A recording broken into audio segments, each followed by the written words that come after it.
Dios me los bendiga, mis amados. Doy gracias a Dios primeramente por este privilegio y a mis queridos pastores por esta oportunidad de pararme aquí enfrente de ustedes. Que sea el Señor dirigiendo y ministrando, porque Él en la mañana me estuvo administrando muy fuerte. Y espero que esta palabra sea para edificación de cada uno de nosotros. Vamos a hablar un poco acerca de los límites de Dios. Estaremos leyendo el capítulo de Daniel, capítulo 9, del 2 al 9. Como referencia a la palabra, mis amados hermanos, les pido que se pongan en sus pies.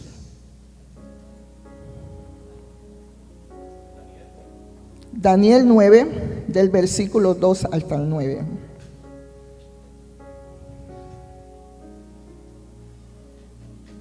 Si están listos con un amén, me lo hacen saber, por favor.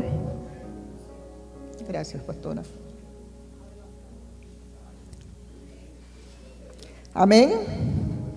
La palabra de Dios, la palabra del Dios se lee en el nombre del Padre, del Hijo y de su Santo Espíritu. Y a su letra dice: en el año primero de su reinado, yo, Daniel, miré atentamente en los libros el número de los años de que habló Jehová al profeta Jeremías, que habían de cumplirse las desolaciones de Jerusalén en 70 años. Y volví mi rostro a Dios el Señor, buscándole en oración y ruego, en ayuno, cilicio y ceniza. Y oré a Jehová mi Dios e hice confesión diciendo: ahora, Señor Dios grande, digno de ser temido, que guardas el pacto y la misericordia con los que te aman y guardan tus mandamientos. Hemos pecado, hemos cometido iniquidad, hemos hecho impíamente y hemos sido rebeldes. Y nos hemos apartado de tus mandamientos y de tus ordenanzas. No hemos obedecido a tus siervos los profetas, que en tu nombre hablaron a nuestros reyes, a nuestros príncipes, a nuestros padres y a todo el pueblo de la tierra. Tuya es, Señor, la justicia y nuestra la confusión de rostro. Como en el día de hoy lleva todo hombre de Judá, los moradores de Jerusalén y todo Israel, los de cerca y los de lejos, en toda la tierra donde los has echado a causa de su rebelión con que se rebelaron contra ti. Versículo 8. Oh Jehová, nuestra es la confusión de rostro de nuestros reyes, de nuestros príncipes y de nuestros padres, porque contra ti pecamos. De Jehová nuestro Dios es el tener misericordia y el perdonar, aunque contra Él nos hemos rebelado. Pueden sentarse, mis hermanos. No voy a revelar todo el capítulo 9, me voy a enfocar en un pensamiento, en una realidad que muchas veces puede, de una manera colisiona con la interpretación que algunos comentaristas pues dicen, ¿no? Dice que en el verso 2, en el año primero de su reinado, yo, Daniel, dice, al leer el verso número 2 que dice: en el año primero de su reinado, yo, Daniel, miré atentamente en los libros el número de años de que habló Jehová al profeta Jeremías. La oración de Daniel inicia con la confesión, con el reconocimiento de Israel. Dice: hemos pecado, hemos fallado contra ti, pero sabemos que Dios es un Dios misericordioso, que es un Dios benevolente con todos sus hijos. Y dice Daniel: hemos pecado, hemos fallado contra ti. Y entonces dice Daniel: está orando porque él lee en el libro de Jeremías y suplica a Dios que perdone, dice, que preste atención a su pueblo, que sea benevolente. Pero y ahí usted pues en lo que leímos, usted en su casa puede leer pues la confesión, el capítulo 9, y que cuando Daniel le suplica al Señor, ¿no? Y entonces estaremos también, y cuando cuando Daniel estaba orando, y cuando Gabriel, el mensajero celestial, se le aparece, entonces vamos a ir al mismo capítulo 9, versículo 20 hasta el 24. Si ustedes quieren, me acompaña. Y la palabra dice: aún estaba hablando y confesando mi pecado y el pecado de mi pueblo Israel, y derramaba mi ruego delante de Jehová mi Dios, por el monte santo de mi Dios. Versículo 21. Aún estaba hablando en oración cuando el varón Gabriel, a quien había visto en la visión al principio, volando con presteza, vino a mí como la hora del sacrificio de la tarde, o sea, a las 3 de la tarde. Y me hizo entender y habló conmigo diciendo: Daniel, ahora he salido para darte sabiduría y entendimiento. Al principio de tus ruegos fue dada la orden, y yo he venido para enseñártela. Porque tú eres muy amado. Entiende pues, varón, la orden y entiende la visión. 70 semanas están determinadas sobre tu pueblo y sobre tu santa ciudad, para terminar la prevaricación y poner fin al pecado y explicar la iniquidad, para traer la justicia perdurable y sellar la visión y la profecía y ungir al santo de los santos. Versículo 25. Sabe pues y entiende que desde la salida de la orden para restaurar y edificar a Jerusalén hasta el Mesías príncipe habrá 7 semanas, y 72 semanas se volverán a edificar la plaza y el muro, el tiempo angustioso. Versículo 26. Y después de las 72 semanas se quitará la vida al Mesías, mas no por sí, y el pueblo de un príncipe que ha de venir destruirá la ciudad y el santuario, y su fin será como inundación, y hasta el fin de la guerra durará la devastación. Amén. Amén, mis hermanos. No voy a desarrollar todo el capítulo 9, ni tampoco las 70 semanas, pero quiero enfocarme en que Dios envía a Gabriel y que dice, explícale, dice, a Daniel la visión y la profecía, que dice que ya no se trata sobre los poderes mundiales, sino que el tema central vendría a ser la salvación que viene por el Mesías prometido. Este es el tema de este capítulo, que predice detalladamente la primera venida de Cristo y su efecto en el pueblo. Dice: la oración de Daniel, su confesión y reconocimiento de la culpabilidad de Israel por todas las desolaciones que ha sufrido, fue el fundamento de la oración de Daniel. Por todo lo que Israel había hecho, pues Daniel se volcó y oró y suplicó a Dios que perdone a su pueblo. Entonces Dios envía a Gabriel para darle entendimiento sobre lo decretado sobre Israel. Las 70 semanas, o sea, 77 son 490 años. Cuando Gabriel le dice a Daniel, 70 semanas están determinadas sobre tu pueblo y sobre tu nación. Cuando Pedro le pregunta a Jesús, ¿cuántas veces debo de perdonar a mi prójimo? hasta 7 veces. Y Jesús le dice, no te digo 7, sino hasta 7 veces, 70 veces 7. Gracias, pastor. Y entonces qué curioso lo que Gabriel le dice a Daniel, que había determinado. Y entonces qué curioso que también cuando Pedro le pregunta a Jesús que cuántas veces tiene que perdonar a su prójimo, Daniel recibe la revelación de las 70 semanas, y estas 70 semanas están determinadas sobre el pueblo, sobre tu ciudad santa también.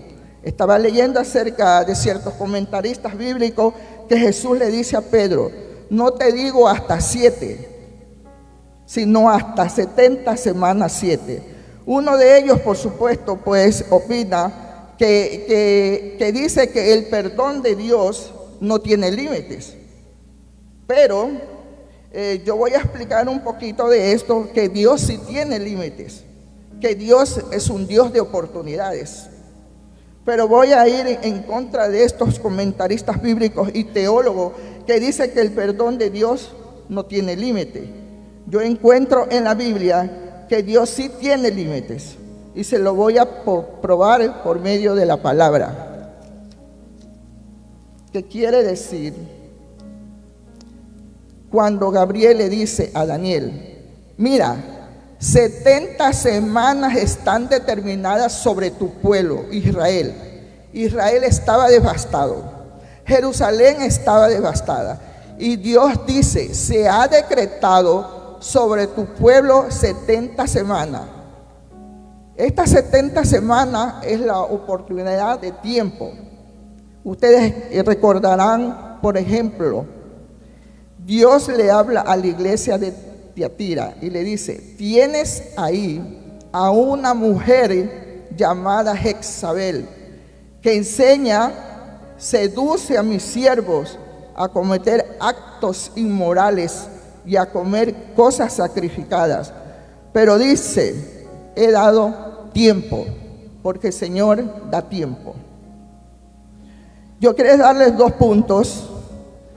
Dios es misericordioso como siempre, Dios es bueno, Dios da tiempo, y los tiempos de Él pues no son infinitos, sino que tienen 70 veces, o sea, un límite. Están determinadas sobre tu pueblo.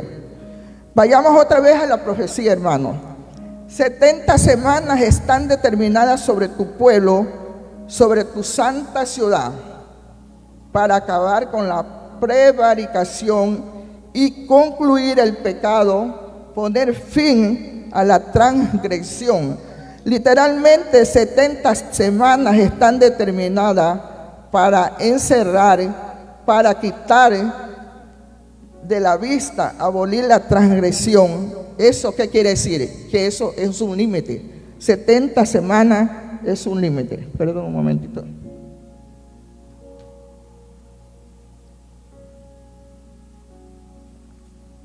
Disculpen.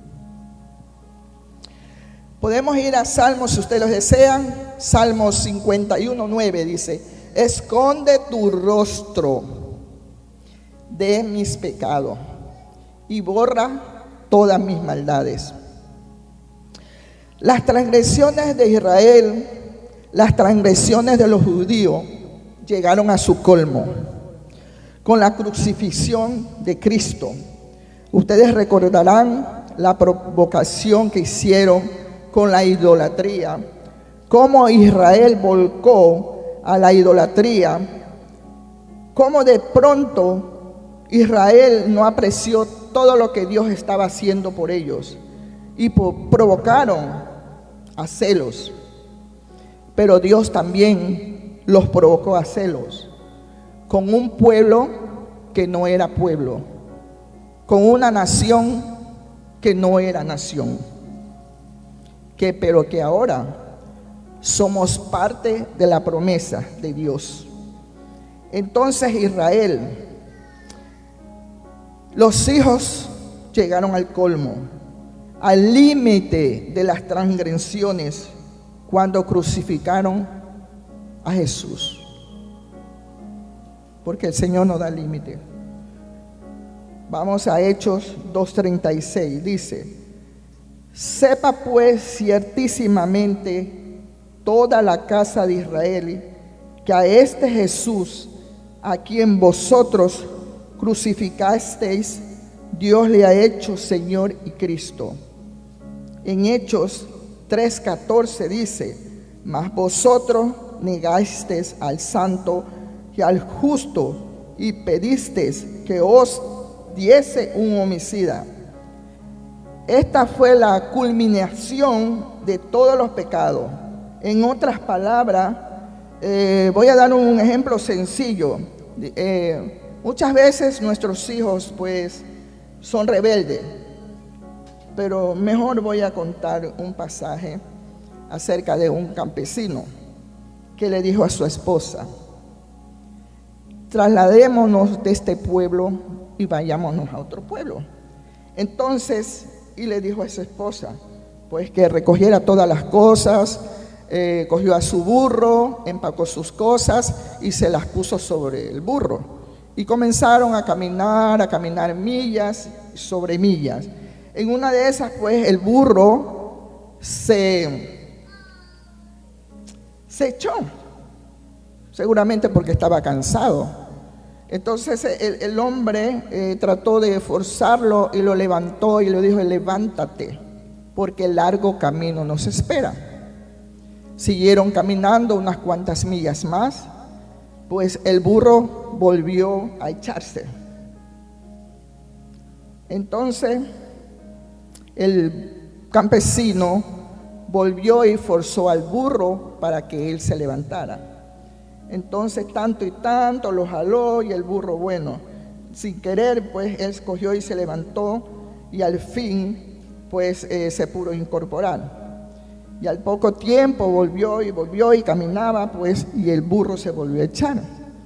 Y el campesino le dice: levántate, ya son la primera, la segunda y esta es la tercera vez. Entonces el campesino cogió, sacó su pistola y ¡pum!, le disparó al burro. Entonces la mujer le dice: ¿qué es lo que tú estás haciendo? Si es lo único que tenemos. Y el hombre le dijo: cállate, esta es la primera. ¿Qué quiere decir con esto? Que hay un límite, hermano, hay un límite. Amén.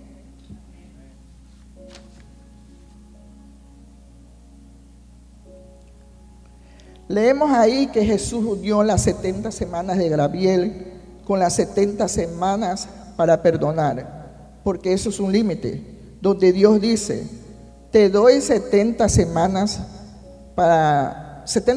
de un límite para reaccionar, para podernos corregir. En Mateo 21:33, vamos a la Biblia, 21:33.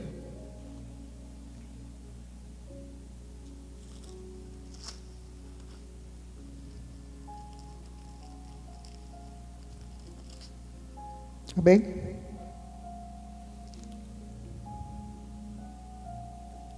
Y dice la palabra: oí otra parábola.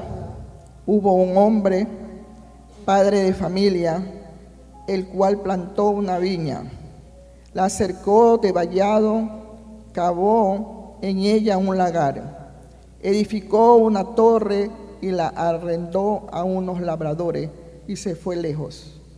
Y cuando se acercó el tiempo de los frutos, envió sus siervos a los labradores, para que recibiesen sus frutos. Mas los labradores, tomando a los siervos, a uno lo golpearon, a otro lo mataron y al otro lo apedrearon. Envió de nuevo otro siervo más que los primeros, y hicieron con ellos de la misma manera. Finalmente les envió su hijo, diciendo: tendrán respeto por mi hijo. Mas los labradores, cuando vieron al hijo, dijeron: sí, este es el heredero, venid, matémosles y apoderémonos de su heredad. y tomándole le echaron fuera de la viña y le mataron. Cuando venga pues el señor de la viña, ¿qué hará aquellos labradores? Le dijeron a los malos: te destruirán sin misericordia, y arrendará su viña a otros labradores que le paguen el fruto a su tiempo. Jesús le dijo: ¿nunca leísteis en las Escrituras: la piedra que desecharon los edificadores ha venido a ser cabeza de ángulo? El Señor ha hecho esto, y es cosa maravillosa a nuestros ojos. Por lo tanto, os digo que el reino de Dios será quitado. Será una pérdida espiritual. Y será dado a gente que produzca los frutos de él. Amén. Les aseguro que Dios les quitará a usted el derecho de pertenecer al reino y se lo dará a los que obedezcan en todo. Cuando estaba estudiando acerca de la transgresión, vuelvo a decir, no voy a entrar a las 70 semanas.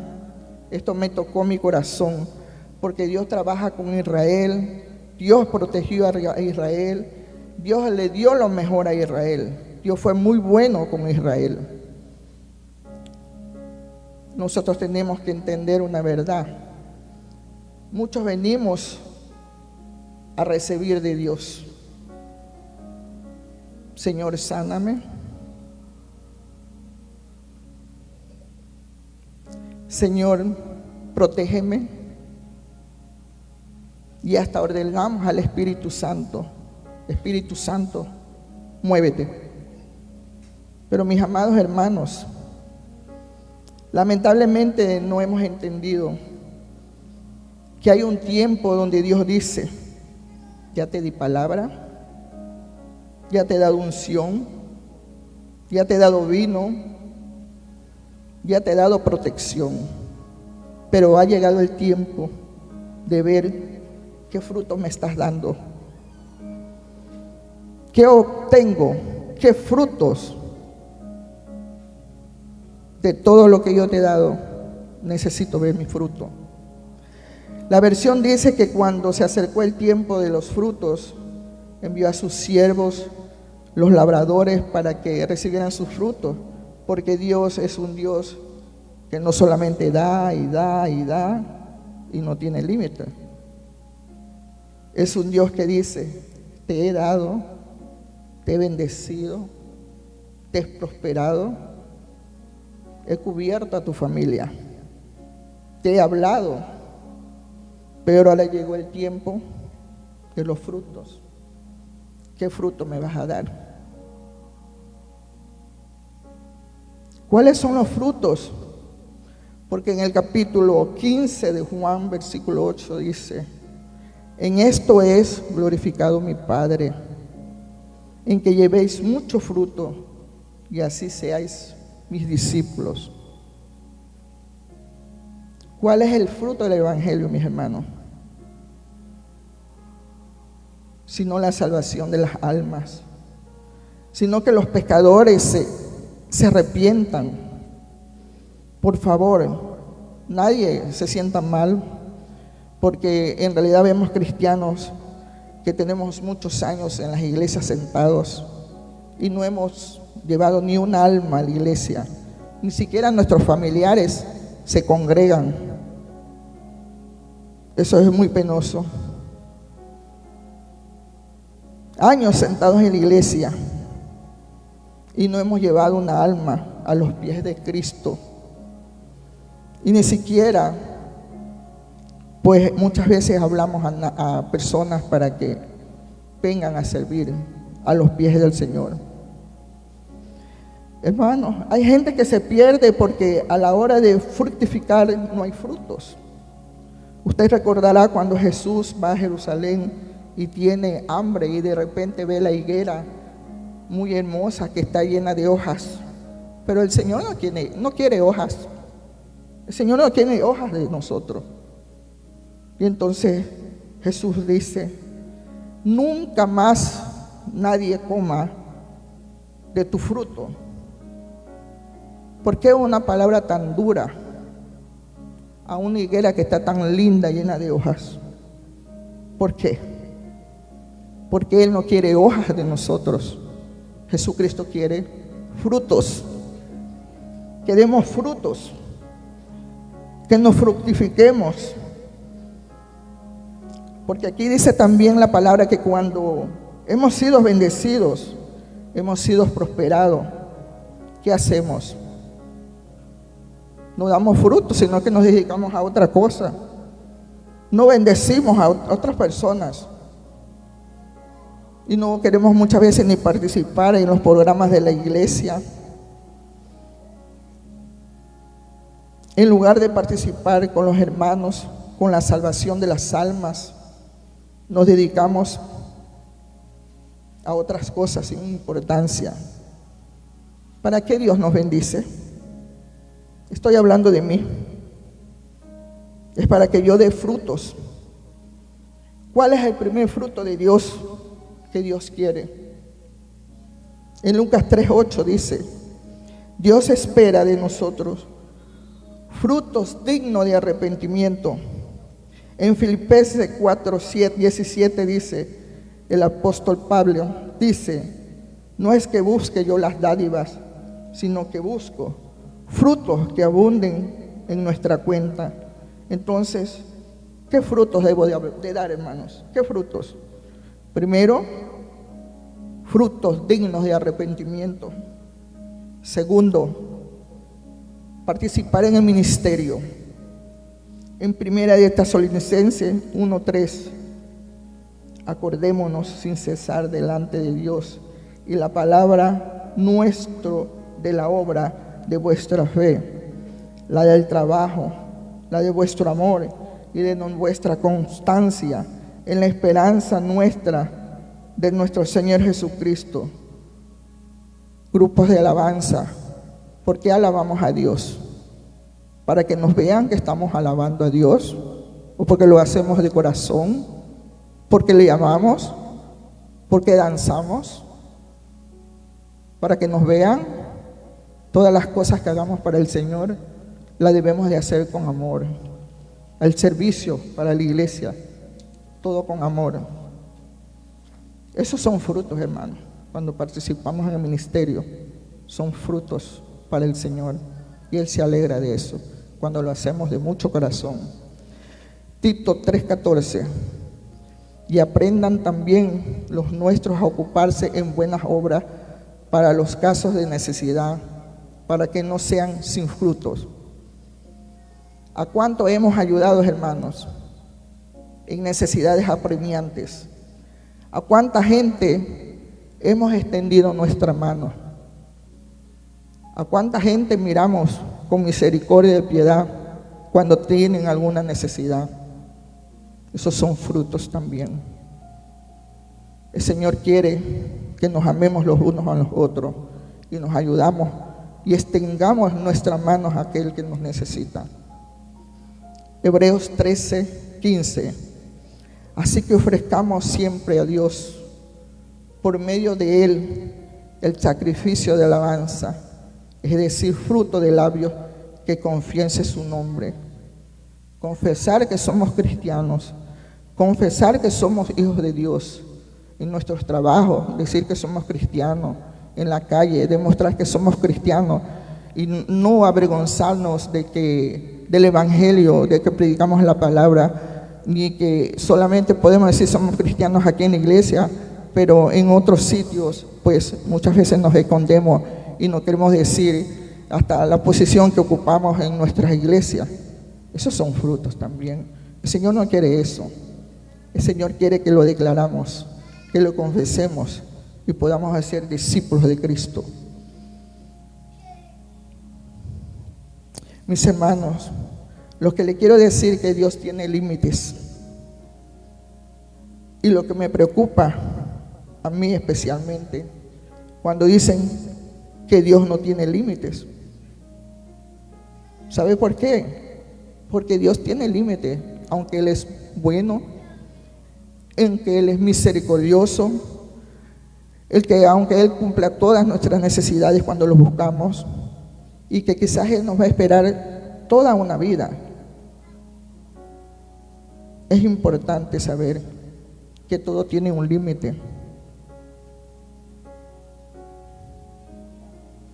que Dios no nos va a esperar toda la vida, para siempre, cuando lo buscamos.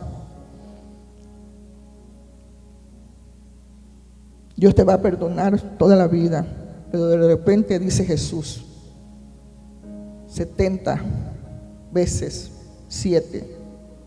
Es el límite, hermano. Eso es un límite. Gabriel le dice a Daniel 70 veces 7. Están determinadas sobre tu pueblo Israel. ¿Cuánto tiempo nos está dando Dios? Para que nosotros correspondamos con frutos. ¿Cuánto tiempo tengo yo? ¿Y cuánto tiempo tienen ustedes? Jesús le dijo a Israel, esta es la última oportunidad que le da a Israel. Quizás reciban a mi hijo, ya que no han recibido a mis siervos, los profetas, ya que no han recibido a los que envié.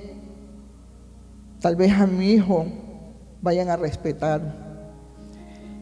Pero Israel llegó a la culminación, al colmo de sus pecados, cuando crucificaron a Jesús, cuando mató, cuando desechó a Jesús. Escuche bien lo que la Biblia dice. Revela también. Las naciones acumulan su culpa hasta el colmo y entonces son cortadas. Póngale cuidado a esto. Hay que orar mucho por Estados Unidos. ¿Por qué? Porque ha llegado a su colmo. Ya el Señor dice, hasta aquí nomás, basta. Génesis 15, 16. Y en la cuarta generación volverán acá, porque aún no ha llegado a su colmo la maldad del amorreo hasta aquí. Tome en cuenta como Dios es tan vasto en paciencia que sus límites no son de días, sus límites son de generaciones en generaciones. En Mateo 23, 32 dice, y con esto casi concluyo, vosotros también llenad la medida de vuestros padres. El versículo 33 dice, serpientes, generación de víboras, ¿cómo escaparéis de la condenación del infierno? Jesús dijo, todo pámpano que no da fruto, dice Jesús, yo lo corto y lo echo al fuego. Y todo aquel que no da fruto, dice, yo no quiero ser cortado, yo quiero ser podado. ¿Sabe por qué, mis hermanos? Porque cuando el Señor nos poda, estamos en la capacidad de poder dar más frutos, que eso es lo que Dios quiere. Dios no está buscando la perfección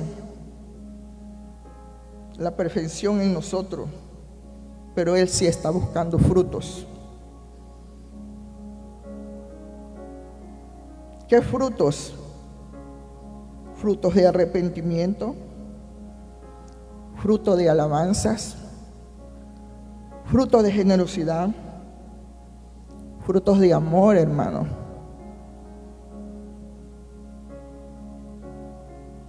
Padre, en esta mañana quise trasladar este mensaje que me impactó mi corazón.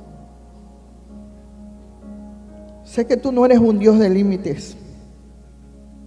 Y Señor, que en tu gracia nos has concedido una hermosa bendición, que podamos corresponderte dándote frutos, Señor, como tú esperas de cada uno de nosotros. Y que el Señor, si damos frutos, tú nos podas. Y te agradecemos porque entendemos que al podarnos estamos dispuestos a dar más frutos. Padre, que en nuestra boca haya confesión tuya y que podamos llevar el mensaje del Evangelio a aquellos que lo necesitan, de aquellas vidas que no te conocen, y que puedan en un momento en sus corazones puedan ser iluminados con el precioso mensaje del Evangelio. Dios espera de mí y de ustedes frutos dignos de arrepentimiento. Dios espera de mí frutos dignos de alabanza. Dios espera de nosotros frutos de amor. Sacudémonos, hermanos, de ese desamor que nos hace sentir envidia, egoísmo. Hagamos buenas obras para que Dios vea todo lo que Dios ha dado y todo lo que ha valido la pena, porque eso es lo que quiere el Señor de nosotros, que demos frutos.